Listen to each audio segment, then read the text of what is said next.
The Harrison County Jail in Florida was no different from hundreds of other similar institutions across the country. Gray concrete walls, bars on the windows, and the smell of disinfectant that never completely dissipated. But for Melissa Cole, this place had been her home for the past 8 months. At 28, Melissa looked older than her age. Life had not been kind to her. Divorced at 23, 2 children to support, a string of odd jobs, and a constant struggle to survive. Her light hair, once her pride and joy, was now pulled back into a simple ponytail, and her green eyes were dull with fatigue and despair. "Cole, your lawyer is here," announced guard Jennifer Thomas as she opened the cell door. Melissa looked up from the book she was reading for the 3rd time. The prison library was sparse, but reading helped her forget and not think about the children she had left with her mother. The meeting room for lawyers was small and sparsely furnished. A metal table, 2 plastic chairs, and a surveillance camera in the corner. Melissa had grown accustomed to this setting during her meetings with her court-appointed defense attorney, who had barely bothered to study her case. This time, a different man entered the room. He was a tall man in his mid-40s, wearing an expensive gray suit, with graying temples and attentive brown eyes. He carried a leather briefcase and exuded the confidence of a successful man. "Miss Cole, my name is David Harrington. I am a lawyer, and I would like to represent you," he said, extending his hand for a handshake. His voice was deep and soothing. Melissa looked at him skeptically. "I can't afford a private lawyer. I barely have enough money to pay my rent." Harrington smiled. "I'm working pro bono, for free. Your case caught my attention. I believe you've been treated unfairly." He sat down across from her and opened a folder of documents. Let's talk about what really happened that night. Melissa felt hope spring up inside her for the first time in months. Her previous lawyer had insisted she plead guilty in exchange for a reduced sentence, but she knew she was innocent. "I was working the night shift at a nursing home," she began. "Mrs. Peterson, one of the patients, asked me to pick up her medication from her home. She had no relatives, and the medication was expensive. She gave me her keys and asked me to get them from her bedroom." Harrington listened intently, taking notes. "And what happened next?" "When I entered the house, the alarm went off. I didn't know about it. The neighbors called the police. When they arrived, they found me with the medication in my hands." Melissa's voice trembled. "Mrs. Peterson died of a heart attack that same night, before the police had a chance to talk to her. And no one can corroborate your story," the lawyer stated. "No, but my past, I had a shoplifting conviction when I was 18. I stole baby food for my son. After that, no one wants to believe me." Harrington closed the folder and looked her in the eyes. "Melissa, may I call you that? I believe you, and I'm going to prove your innocence." Those words sounded like a death sentence to her hopes. For the first time in a long time, Melissa felt that someone was on her side.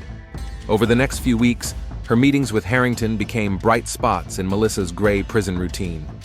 He came twice a week, carefully studying every detail of the case, interviewing witnesses, and gathering evidence. David Harrington was a well-known figure in Harrison County. His law office was located in the center of town, in an old Victorian building. He specialized in criminal cases and had a reputation for taking on hopeless cases and winning. Harrington had been married to Sarah for 20 years. She taught English at a local high school and was active in various charitable organizations. They had no children, a subject that was painful in their marriage, but one they preferred not to discuss. David was respected in professional circles, but some colleagues considered him too emotionally involved in his clients' cases, especially when it came to women in difficult life situations. "You're late again," Sarah said when David came home after 10 o'clock for the umpteenth time. "The Cole case is taking a lot of time. The prosecution has built its case on circumstantial evidence, but I've found some inconsistencies," he replied, pouring himself a whiskey. Sarah studied her husband. After 20 years of marriage, she had learned to read him like an open book. "Tell me about her." "Who?" "Melissa Cole. You mention her name every day." David took a sip of whiskey. "She's a victim of the system, Sarah. A young mother who tried to help an elderly woman and now faces 5 years in prison. If I can't prove her innocence, her children will be left without a mother." There was something in her husband's voice that made Sarah wary. A passion for justice, yes, but was there something else? Meanwhile, in prison, Melissa eagerly awaited each meeting with her lawyer. Harrington wasn't just working on her case. He listened to her stories about her children, about dreams that seemed impossible, about her fears and hopes. "Tell me about your children," he asked during one of their meetings. Melissa's face lit up instantly. "Jacob is 10, he loves baseball. Emma is 8, she loves to draw. They live with my mom now. I call them once a week, but..." Her voice broke. "Jacob asked me when I was coming home last time. I didn't know what to say." Harrington handed her a napkin. "We'll get you back to them, I promise." "Why are you doing this?" Melissa asked, wiping away her tears. "Why are you helping me for free?" David paused for a moment. "Because everyone deserves a second chance, and you remind me why I became a lawyer." A bond began to form between them that went beyond the relationship between lawyer and client. Melissa saw Harrington not only as her savior, but also as a man who understood her as a person. And David found himself thinking about Melissa more and more, not just as his client. Dr. Helen Foster had been a prison doctor for 15 years. She had seen it all, from drug overdoses to suicide attempts. But Melissa Cole's case was special. The girl did not fit the typical profile of an inmate. She was educated, polite, and clearly suffering from separation from her children. "How are you feeling, Melissa?" Dr. Foster asked during a routine examination. "Fine. A little nauseous in the mornings, but that's probably the prison food," Melissa replied. The doctor looked at her closely. "When was your last period?" Melissa thought for a moment. "I don't remember exactly. All the days blend together here." Helen Foster knew the signs. She had seen them hundreds of times. "Melissa, I want to give you a test." The result was positive. The news of her pregnancy shook Melissa to her core. She sat in Dr. Foster's office, staring at the floor, trying to make sense of what had happened. "This is impossible," she whispered. "I've been here for 8 months. How could this have happened?" Dr. Foster knew the answer, but chose to remain silent. In her practice, she had seen a lot, and intimate relationships between inmates and prison staff were not uncommon, although strictly prohibited. "Melissa, who is the father of the child?" she asked gently. Melissa looked up, her eyes filled with tears. "I can't talk about it. I understand. But you need to think about your health and the health of your baby. Pregnancy in prison is serious."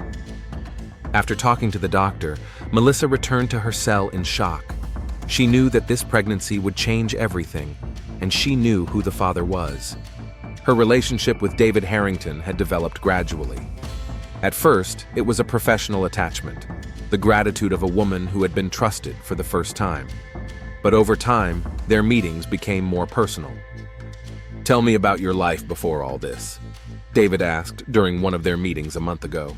Melissa told him about her childhood in a trailer park, about her single mother who worked 3 jobs to make ends meet, about how she married Rick Cole at 19, thinking that love would help them overcome poverty. "Rick drank," she confessed. "At first, it was just on weekends, then every day. And when Emma was born, he became violent. I put up with it, thinking the kids needed a father. But when he raised his hand to Jacob..." "You left him," David finished. "Yes. I filed for divorce and got a restraining order, but he didn't pay child support, and I had to work wherever I could." David listened, and something in his eyes changed. Professional sympathy gradually turned into something more. "You're a very strong woman, Melissa," he said. "Your children can be proud of you."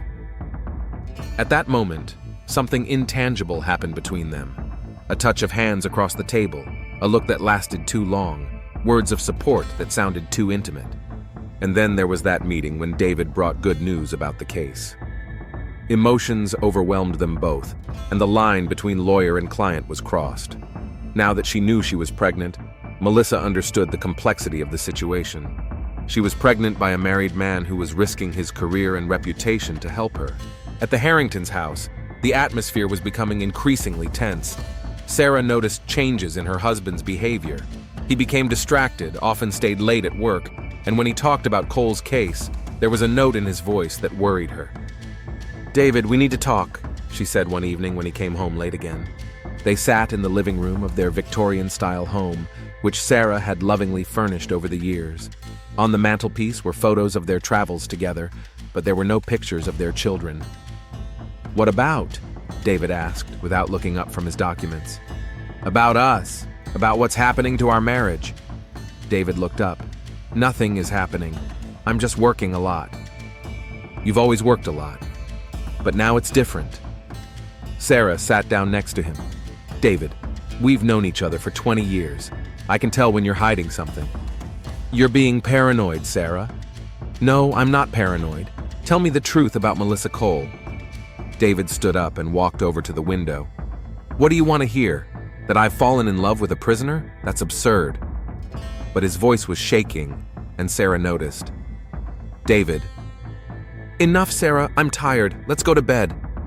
But Sarah couldn't sleep. She lay next to her husband, who had turned his back on her, and for the first time in their marriage, she felt like she was losing him. The next day, Sarah decided to conduct her own investigation. She went to the prison under the pretext of charity work. As an English teacher, she often participated in educational programs for prisoners. "I would like to talk to the warden about the possibility of offering literacy classes," she told the secretary. While she waited for her appointment, Sarah observed prison life. And then she saw her, a young blonde woman accompanied by a guard. Something about this woman seemed familiar, even though they had never met. "That's Melissa Cole," she heard the guard say. "She's going to meet with her lawyer." Sarah felt her heart sink. So this was her, the woman who stood between her and her husband. Melissa didn't look like Sarah had imagined her. She had expected to see a vulgar woman who had seduced her husband. But Melissa was fragile, almost childlike, with sad eyes that revealed her pain. Meanwhile, a difficult conversation was taking place in the meeting room. Melissa told David about the pregnancy, and he was in shock. "This is impossible," he repeated. "We were careful." "David, I'm pregnant, and you're the father." The lawyer stood up and paced the room. The consequences could be catastrophic: loss of his license, the destruction of his marriage, scandal in a town where everyone knew each other. "What do you want to do?" he asked. Melissa put her hand on her stomach.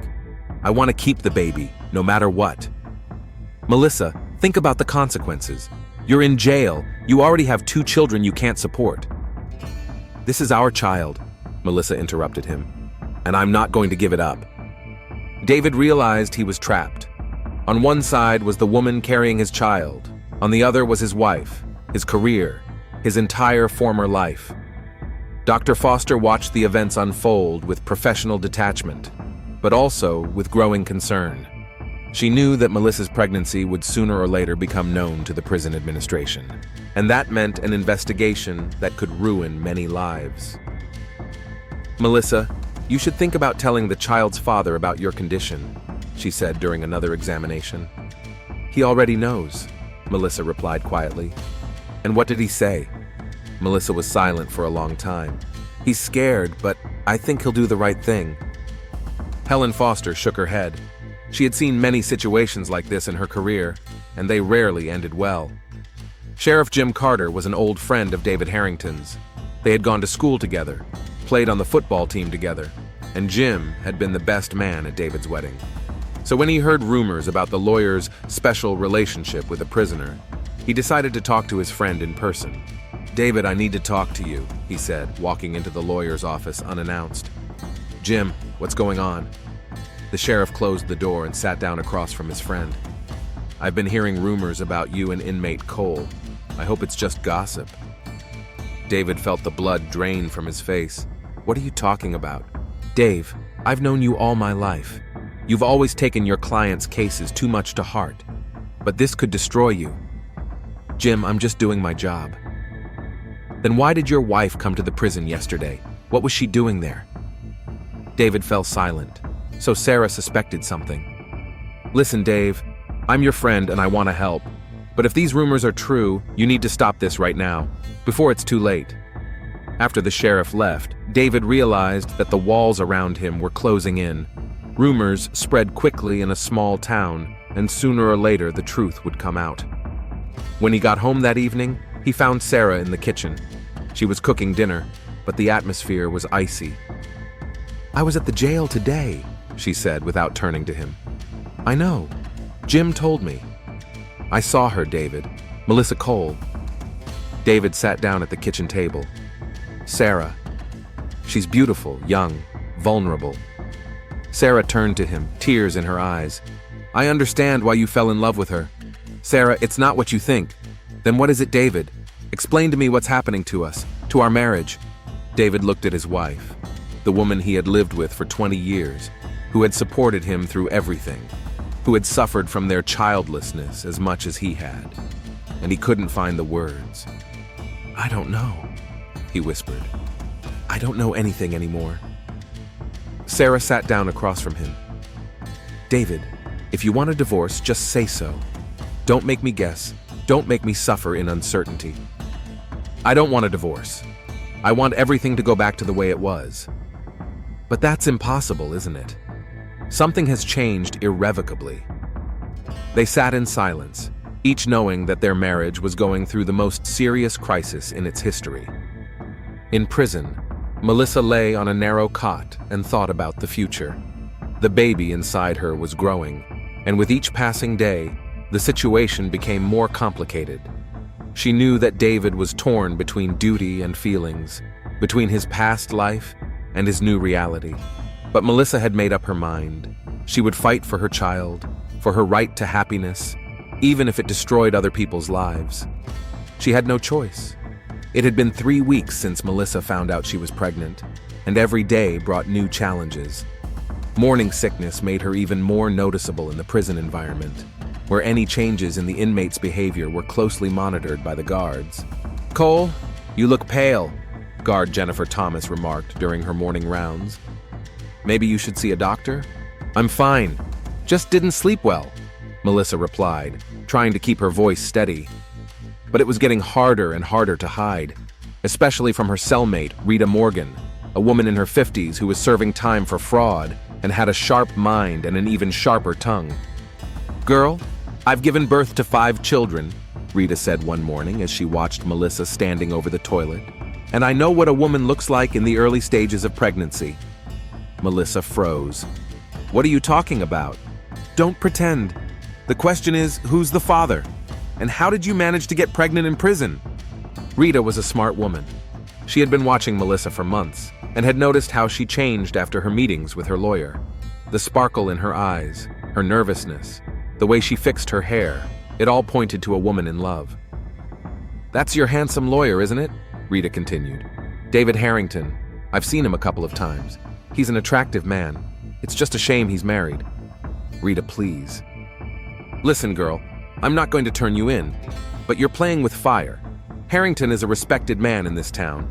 He has a reputation, a wife, a career. Do you think he'd sacrifice all that for you? Melissa sank down onto the cot. He said he'd help me. Of course he did. Men always say what women want to hear, especially when they're having sex. Rita's words cut painfully because there was some truth in them. Melissa had seen the fear in David's eyes when she told him she was pregnant. She felt him pulling away from her, struggling with his own feelings. David Harrington's office was in chaos. Documents related to Melissa's case were scattered across his desk, but the lawyer couldn't concentrate on his work. Every few minutes, he would walk over to the window and look out, as if expecting someone to come and arrest him. Secretary Dolores Rivera had been working for David for 10 years and knew his habits better than he did. She noticed the changes in her boss's behavior, the constant phone calls he took in his closed office, the sudden departures, the confused look on his face. Mr. Harrington, Prosecutor Jenkins is on the line regarding the Cole case, she announced over the intercom. David picked up the phone. Robert, what's new? David, we need to talk. Some circumstances have arisen that may affect your client's case. What circumstances? Not over the phone. Come to my office in an hour. Prosecutor Robert Jenkins was the same age as David, but their careers had taken them to opposite sides of the law. Robert was an ambitious man who planned to run for state attorney general, and every case was a stepping stone toward that goal. Sit down, David, Jenkins said when the lawyer entered his office. We have a problem. What kind of problem? I've received information that your client is pregnant, and that she became pregnant while in custody. David felt the ground slip away beneath his feet. So what? That has nothing to do with her case. It does, David, because it raises questions about how it happened. And if it turns out that a prison employee or, Jenkins paused, a lawyer violated ethical standards, it will be a huge scandal. Are you accusing me? I'm not accusing anyone of anything. Not yet. But I have to investigate. And I advise you to think very carefully about your future. After meeting with the prosecutor, David drove straight to the prison. He needed to talk to Melissa, to warn her that their secret might be revealed. "Melissa, we need to talk," he said, as he entered the visiting room. She immediately knew from his face that something serious had happened. "Jenkins knows about your pregnancy. He's going to investigate." Melissa turned pale. "What does that mean?" "It means they'll be questioning you, the prison staff, me. They'll be looking for the father of the child." "What should I do?" David stood up and paced the room. "You have to say you don't know who the father is, that it could have happened before you were incarcerated. But that's impossible. The timing doesn't add up. Then think of something else. Say it was one of the guards. Anyone but me." Melissa looked at him with pain in her eyes. "You want me to lie? To accuse an innocent man? I want us both to stay out of jail." "What about our child, David? What about your promises?" David stopped and looked at her. At that moment, he realized he was at a crossroads. On one side was the woman who was carrying his child. On the other was his entire former life. "Melissa, I don't know what to do." "You know," she said quietly. "You're just afraid to admit it." Meanwhile, Sarah Harrington was conducting her own investigation. She started small, checking her husband's credit cards and finding receipts for flowers and chocolates he had never given her. Then she turned to a friend who worked in the court system. "Linda, I need your help," Sarah said when she met her friend at a cafe on the outskirts of town. "What's wrong, Sarah? You look terrible." "I think David is cheating on me with his client, the prisoner." Linda Stone had been a court clerk for 20 years and knew all the gossip in the county. "Are you talking about Melissa Cole? Do you know something?" Linda shook her head uncertainly. "There are rumors, Sarah, but I thought it was just gossip." "What rumors?" "That David's been seeing her too often, longer than is usual for a lawyer, and—" Linda trailed off. "And what?" "They say she's pregnant." Sarah felt the world crumble around her. "Pregnant? Sarah, it could just be a coincidence." But Sarah wasn't listening anymore. All the pieces of the puzzle fell into place. Her husband's late nights, his distraction, his strange behavior, and now a pregnant prisoner. Dr. Helen Foster was summoned to see the prison warden, Mark Johnson, a stern man who ran the institution with an iron fist. "Dr. Foster, I've been informed about a pregnant prisoner, Melissa Cole." "Yes, sir, it's true." "How did this happen?" "She's been in custody for 8 months." Helen Foster knew this conversation was inevitable. The timing of the pregnancy indicates that conception occurred while she was in custody. "So someone on the staff had an intimate relationship with her?" "Not necessarily staff, sir." Johnson frowned. "Explain." "She has visitors. A lawyer, for example." "Harrington?" The warden knew the lawyer personally. "That's a serious accusation, Doctor." "I'm not accusing anyone, sir. I'm just stating the facts." After talking to the doctor, Johnson realized he was in a very delicate situation. David Harrington was an influential man in the city, but if he had indeed broken the law, Sheriff Jim Carter received a call from the prison warden late in the evening. "Jim, we need to talk. Unofficially." They met at a bar on the outskirts of town, away from prying eyes. "What's this about, Mark?" "Your friend Harrington. We have a problem." Johnson told the sheriff about Melissa's pregnancy and his suspicions about the child's paternity. "Damn!" Carter cursed. "I warned him." "So you knew?" "I suspected. I saw the way he looked at her." "What are we going to do?" Jim was silent for a long time, stirring his whiskey. David was his best friend, but the law was the law. "We need to investigate. Quietly, carefully, but we need to investigate." The Harringtons' house was deathly quiet. Sarah sat in the living room with a glass of wine, waiting for her husband.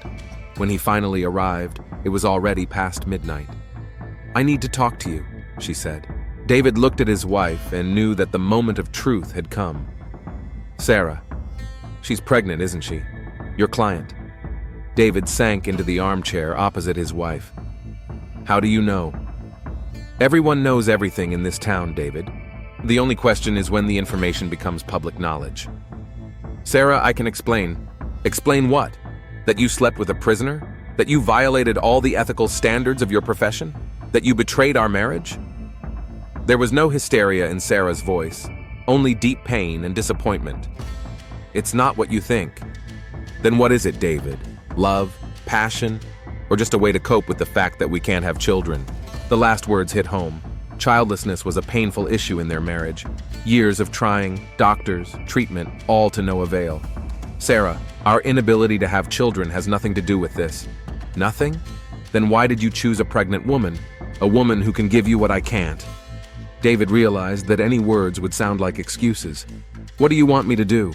I want you to tell me the truth. The whole truth. Are you the father of her child? A long pause. Then, almost in a whisper, yes. Sarah closed her eyes and took a deep breath. Thank you for your honesty. Sarah, I didn't plan this. It just happened. No excuses. She stood up. I'm going to my sister's for a few days. I need time to think. Think about what? About our marriage. About whether we have a future. After his wife left, David was alone in the big house. He sat in the dark and realized that his world was falling apart. His career was in jeopardy, his marriage was falling apart, and ahead of him was a scandal that would destroy everything he had built over the years. The phone rang at 2 a.m. It was Melissa calling from prison. David, I was called to see the warden. He asked me about the pregnancy. What did you say? Nothing. But I don't know how long I can keep quiet. They'll pressure me.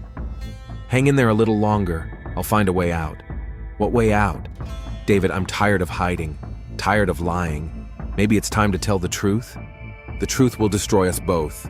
The lies are already destroying us. After talking to Melissa, David realized that time was running out.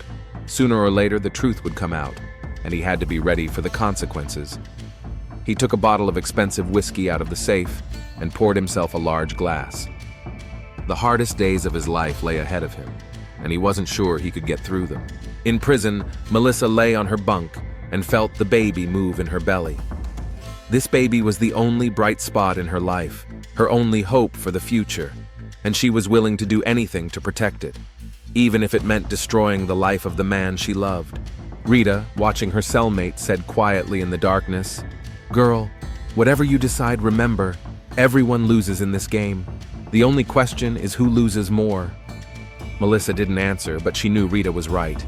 The game had gone too far, the stakes were too high, and there was no turning back. The morning of October 15th began as usual at the Harrison County Jail. Guards made their morning rounds, inmates prepared for breakfast, and Dr. Foster checked medical records. No one suspected that this day would be a turning point for everyone involved in the unfolding drama. Melissa had slept poorly all night. The baby was moving around a lot, as if sensing her mother's anxiety. She was approaching her 4th month of pregnancy, and it was becoming increasingly difficult to hide. On top of that, the prison warden had scheduled an additional meeting with the psychologist for today, a sure sign that the administration was preparing for a serious conversation. "You look like you haven't slept all week," Rita remarked, watching her cellmate. "I can't stop thinking about the kids. Jacob called yesterday and said he misses me. Emma drew me a card, but my mom can't give it to me because of the rules." "Girl, your kids aren't the only problem here. If you don't make a decision about the father of your child, someone else will make it for you. And trust me, you won't like it." Melissa knew Rita was right. Yesterday's conversation with David had left a bitter taste in her mouth. The man she loved had asked her to lie, to accuse an innocent man, to save his career at the cost of her own reputation. At 10 a.m., she had a meeting with the prison psychologist, Dr. Susan Wright. She was an experienced woman in her 50s who knew how to win over even the most withdrawn inmates. "Melissa, how are you feeling?" the psychologist began. "Fine. The warden is concerned about your condition. Pregnancy in prison is a serious stressor." Melissa tensed. "I'm coping. I understand. But there are some issues we need to discuss. For example, medical care, preparation for childbirth, and child custody issues." "What custody issues?" Dr. Wright opened a folder. Melissa, if the child's father is unknown or unable to take responsibility, Child Services may decide to place the child in foster care. The psychologist's words sounded like a sentence. Melissa had already lost the opportunity to raise 2 children because of her imprisonment. The thought of losing a 3rd child was unbearable. But there is a way to avoid that, Dr. Wright continued. If the child's father acknowledges paternity and can provide adequate care for the child. What if he can't? Then you need to seriously consider your options. After meeting with the psychologist, Melissa returned to her cell in a state of near panic. She realized she was trapped. David had no intention of acknowledging paternity, which meant she would lose her child. That evening, during a phone call with her mother, Melissa couldn't take it anymore. "Mom, I need to tell you something." "What's wrong, honey?"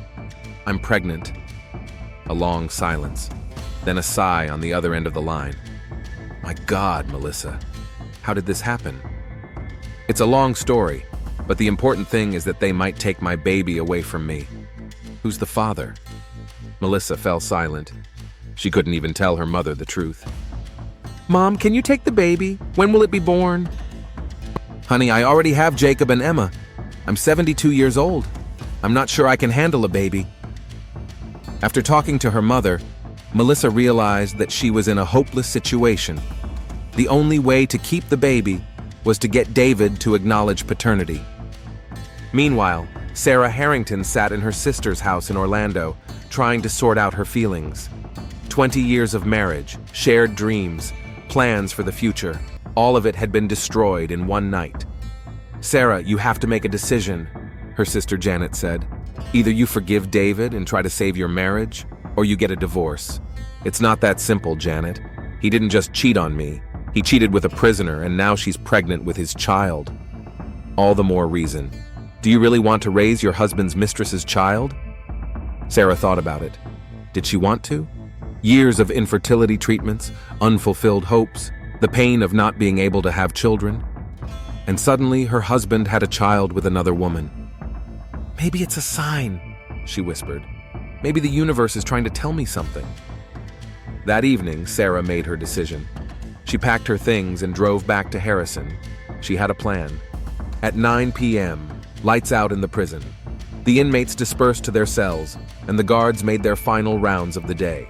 Melissa lay on her bunk thinking about tomorrow's meeting with David. She had decided to give him an ultimatum. Either he admit he was the father, or she would tell everyone the truth.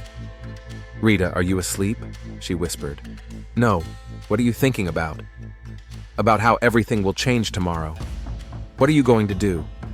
"What I should have done a long time ago. Tell the truth." Rita turned to her. "Girl, be careful.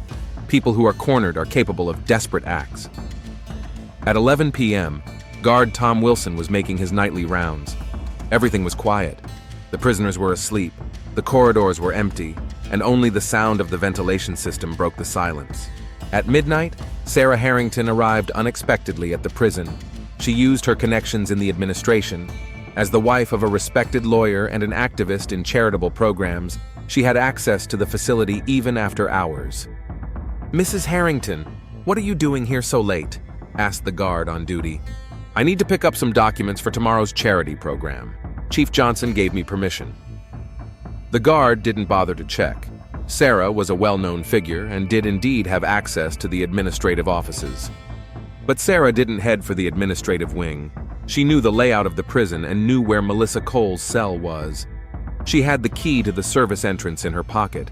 She had stolen it from her husband's office a month ago when she first began to suspect him of cheating on her. The corridor of the residential block was dimly lit. The prisoners' cells were located on both sides of the long passageway. Sarah walked quietly, trying not to wake the guard who was dozing in his chair at the end of the corridor. Cell number 24. This was where Melissa Cole was being held. Sarah stopped at the bars and peered into the darkness. A young woman was sleeping on the lower bunk, blonde hair, a childlike face, her hand instinctively resting on her stomach, protecting her unborn child. At that moment, something broke inside Sarah. Years of suppressed pain, envy of women who could have children, rage at her husband's betrayal. It all came crashing down on her at once. She took the keys to the cells out of her purse. another gift from her husband's office. The lock clicked softly. Melissa woke up to the sound of the door opening. In the dim light, she saw the silhouette of a woman. "Who's there?" she whispered. "The one whose life you ruined," Sarah replied, entering the cell. Melissa recognized the voice. She had heard it on the phone when David was talking to his wife. "Mrs. Harrington? Smart girl. Yes, it's me, the wife of the man whose child you are carrying." Rita woke up to the voices and cautiously opened her eyes. She immediately realized that something serious was happening. "What are you doing here?" Melissa asked, slowly sitting up on the cot. "I came to see the woman who stole my husband, the whore who seduced him in a prison cell." "That's not true." "Don't lie to me!" Sarah exploded, but immediately lowered her voice. "Don't you dare lie to me! David has already confessed everything!" Melissa got up from the cot, instinctively protecting her stomach with her hands. "Listen, I understand that you're angry." "Angry? I'm not angry, dear. I'm furious. I've been married to this man for 20 years. We've been trying to have a child for 20 years. Do you know what it's like to hope every month and be disappointed every month? Do you know what it's like to see other women get pregnant and give birth, and you can't?" Sarah's voice trembled with emotion. "And then you came along, a simple prisoner who got what I dreamed of my whole life without even trying." "I didn't plan it," Melissa tried to explain. "It just happened." "Nothing just happens. You seduced him. You took advantage of his sympathy, his desire to help." Sarah took something shiny out of her purse. In the dim light of the hallway, Melissa saw a scalpel. Sarah had stolen it from the prison infirmary. "Mrs. Harrington, what are you doing?" "What I should have done a long time ago, removing an obstacle." Rita realized that the situation was getting out of control. She quietly climbed down from the top bunk, preparing to intervene. "Listen," Melissa said, backing away toward the wall. "We can talk about this. I understand your pain." "You don't understand. You have no idea what it's like to be infertile in a world where motherhood is considered a woman's primary purpose." Sarah took a step forward, clutching the scalpel. "But you know what? If I can't have children, neither will you." She lunged forward. Melissa tried to dodge, but there was nowhere to go in the cramped cell. The scalpel entered her stomach, right where the baby was growing. Melissa screamed in pain and horror. Sarah struck again, then again. Blood spurted onto the gray concrete floor. "No, my baby!" Melissa screamed as she fell to her knees. Rita rushed at Sarah, trying to stop her. But it was too late. Melissa lay in a pool of blood, clutching her stomach and gasping for breath. "What have you done, you bitch?" Rita screamed, holding back the distraught Sarah. Sarah suddenly came to her senses when she saw the result of her actions. The scalpel fell from her hands. "My God," she whispered. "What have I done?" Melissa tried to speak, but blood was coming out of her mouth. "My baby! Security! Security!" Rita screamed. But the guard at the end of the corridor was fast asleep, and the screams did not reach his ears. Melissa felt the life leaving her. She thought of her children, Jacob and Emma, who were waiting for her at home. She thought of the child she had lost. She thought of David, who had never found the courage to acknowledge their child.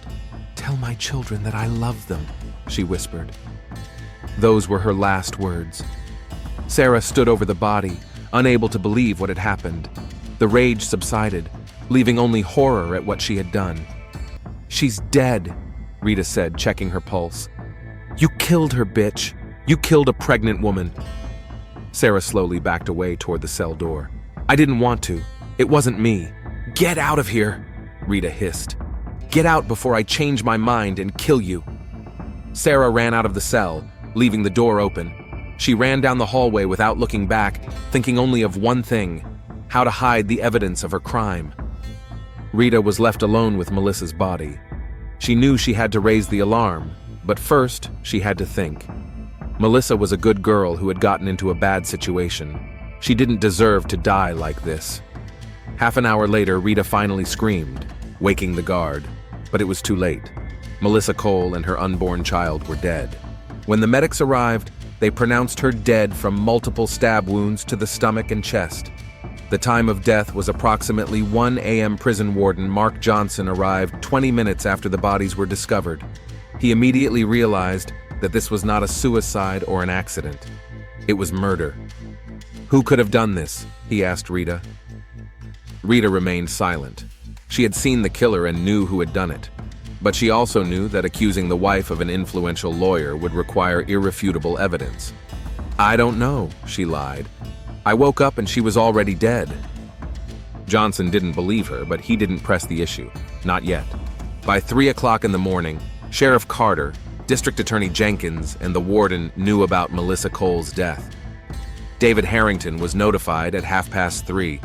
When the phone rang in the middle of the night, David knew immediately that something terrible had happened. "David, it's Jim. I have something to tell you." "What happened?" "Your client is dead. Melissa Cole. She was killed in jail last night." David felt his world collapse around him. Melissa was dead. Their child was dead. It was all over. "How did it happen?" "Multiple stab wounds. We're investigating." After talking to the sheriff, David sat down in a chair and cried. He had lost the woman he loved and the child he would never see. And worst of all, he knew he was partly to blame for her death. If he had acknowledged paternity, if he had protected her, maybe she would still be alive. Meanwhile, Sarah returned home and sat in the bathroom, trying to wash the blood off her hands and clothes. She couldn't believe what she had done. She had killed a person. She had killed a pregnant woman. But strangely, she felt no remorse, only relief. The obstacle had been removed. Her rival was dead. Her marriage could be saved. When David returned home in the morning, he found his wife in the kitchen preparing breakfast. "Sarah, are you home?" "Yes, dear. I came back last night. I thought we needed to talk." David looked at his wife. She seemed calm, even peaceful. "Sarah, I have to tell you something. Melissa is dead." Sarah turned to him with a look of surprise on her face. "What? How did that happen?" "She was killed in prison last night." "My God, that's terrible. Who could have done such a thing?" David didn't notice the falseness in his wife's voice. He was too shocked to pay attention to details. "I don't know. The police are investigating." Sarah hugged her husband. "I'm so sorry, dear. I know you cared about her." David held his wife close, unaware that he was embracing the murderer of the woman he loved. The investigation began immediately, but the evidence was scarce. The surveillance cameras in the apartment building were not working due to technical problems. The only witness, Rita Morgan, claimed she had not seen anything.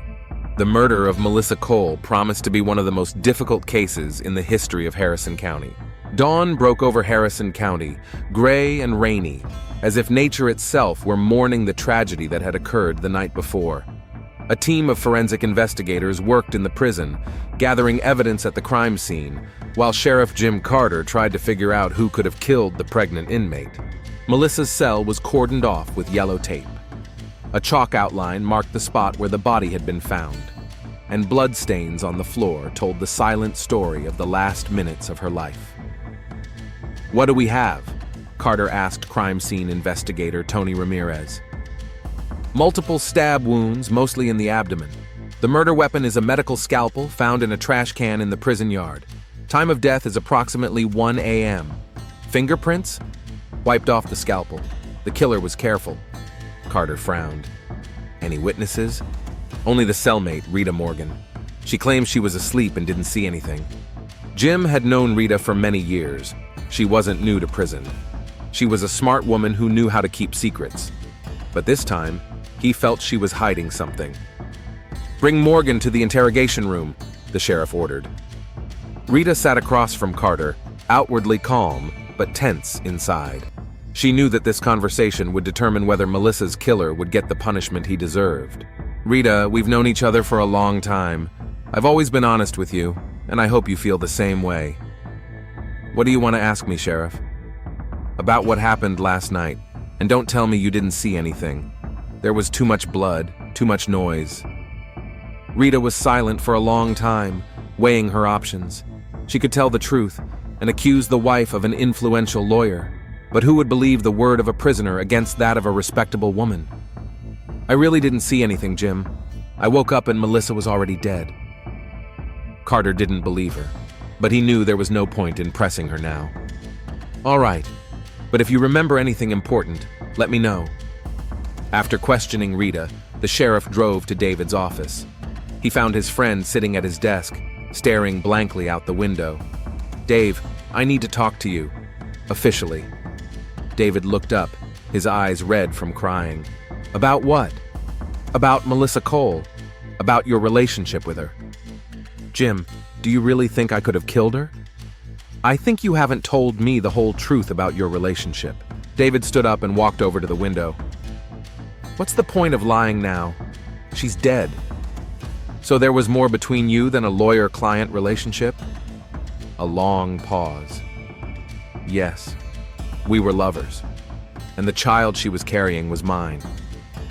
Carter felt his heart sink. His best friend had confessed to a serious crime, an intimate relationship with a prisoner. "Dave, do you understand what this means?" "It means my career is over. I've lost my license, my reputation, everything." "And where were you last night?" "At home, drinking whiskey and thinking about how to fix this." "Can anyone confirm that?" David turned to his friend. "Sarah. She came home around midnight." It was the first time Sarah's name had been mentioned in connection with the investigation. "She was home all night?" "I don't know. I was drunk and fell asleep in my chair. I woke up when you called." Carter took notes. "I'll need to talk to Sarah. Jim, please be careful with her. She's going through a difficult time." Sarah met the sheriff in the living room, dressed in a black dress, as if she were already in mourning. She looked calm, even too calm for a woman whose husband had just confessed to cheating on her. "Sarah, please accept my condolences. I know this is a difficult time for your family." "Thank you, Jim. It's a shock for all of us. I need to ask you a few questions about last night. Just a formality." "Of course. What would you like to know?" "What time did you get home?" "Around midnight. The drive from Orlando took longer than I expected." "And David was home?" "Yes, in his chair in the living room. He was drinking. I think he was upset about work." Carter watched Sarah. Something about her behavior seemed unnatural. Her answers were too rehearsed, her demeanor too calm. "Sarah, did you know about David's connection to the prisoner?" For the first time, an emotion flashed across Sarah's face, pain mixed with anger. "I suspected it, but I only found out for sure recently." "How did you react?" "How would any wife react? I was devastated, but I wasn't going to kill anyone for it."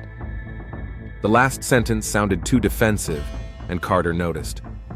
"No one is accusing you of anything, Sarah. I just want everyone to know that I had nothing to do with that woman's death." After talking to Sarah, Carter had an uneasy feeling. Something was wrong, but he couldn't put his finger on it. That evening, there was an unexpected turn of events at the prison. Rita asked to see the warden. "I have information about Melissa's murder," she told Mark Johnson. "What information?" "I know who killed her, but first I need guarantees." "What guarantees?" "Early release, witness protection, and a transfer to another prison." Johnson knew that Rita wouldn't be bargaining if she didn't have serious information. "Okay, but first tell me what you know." Rita took a deep breath. "The killer is Sarah Harrington. She's a lawyer's wife. I saw her come into our cell and stab Melissa to death." Johnson was stunned. "Are you sure?" "Absolutely. She came in around midnight talking about her ruined life, about how Melissa stole her husband. Then she took out a scalpel and started stabbing her."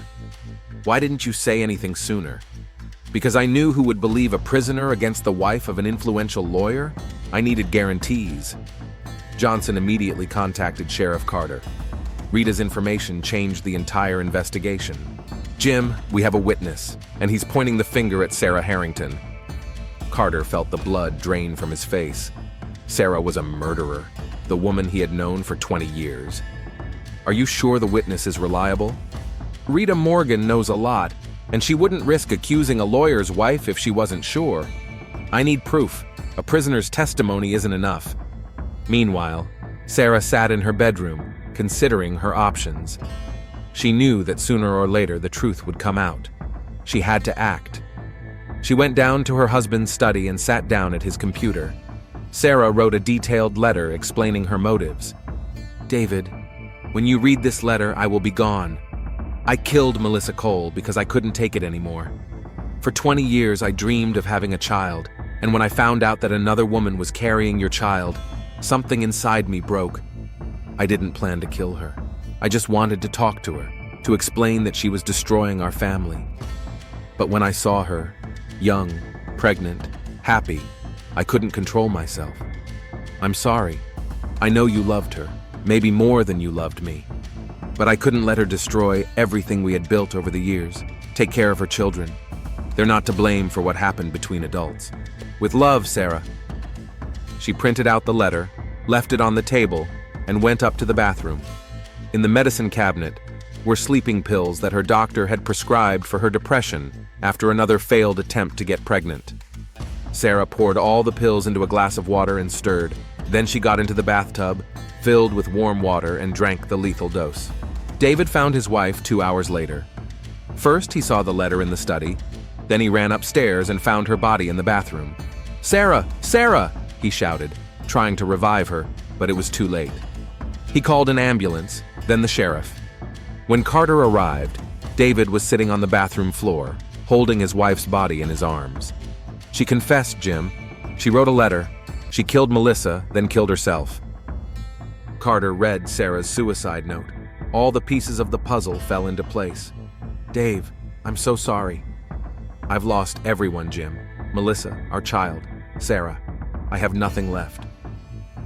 The next few days were spent in the chaos of funerals, investigations, and attempts to make sense of the tragedy. David lost his law license for unethical conduct. The house had to be sold to pay off the debts.